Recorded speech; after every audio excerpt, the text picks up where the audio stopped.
Sir, this topic, Negotiable Instruments Act, at first glance it looks more like banking or finance. But I know in real estate transactions also we use checks, promissory notes. So how exactly is this relevant for valuation? Very good question. Many valuers underestimate this topic, but in reality, negotiable instruments are core to financial transactions, including property deals. They represent assured payment mechanisms. So basically these instruments give legal backing to payment commitments? Exactly. They are written guarantees for payment of specific amounts.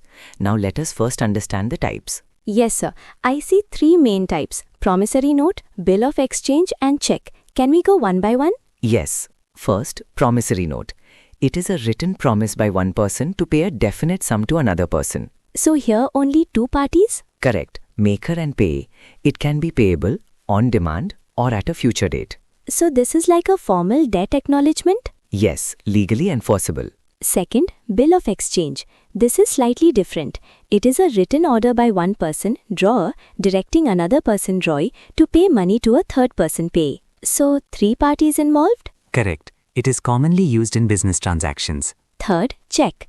Check is actually a type of bill of exchange, but specifically drawn on a bank. And it is payable on demand? Yes, that is why checks are most commonly used in property transactions. Now, important part. What if check bounces? That is called dishonor of instrument. Law provides remedies. Under Section 138, check bounce due to insufficient funds is a legal offense. So it becomes criminal liability? Yes, subject to conditions like proper notice, time limits, etc. So payment default is not just financial issue, it becomes legal risk. Exactly. This ensures discipline in financial transactions. What protection does law give to the payee?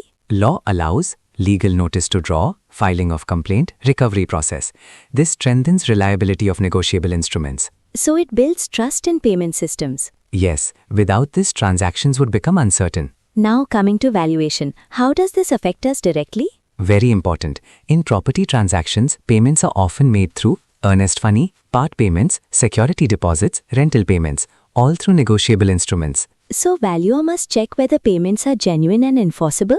Exactly. Even though valuer does not value the instrument itself, understanding validity, enforceability, risk of dishonor is very important. So what should valuer specifically verify? Valuer should understand payment structure, check if payments are secured or risky, be aware of any check dishonor cases. Because if payments fail, transaction itself may fail? Correct. It affects financial security, title transfer certainty. So final understanding. Negotiable instruments ensure payment reliability. Check dishonor creates legal consequences, and valuers must consider payment risk in property transactions. Perfect. Always remember, in real estate, value is not only about property, it is also about certainty of payment. Understood. This makes the topic very practical. Good. That is how you should connect law with valuation.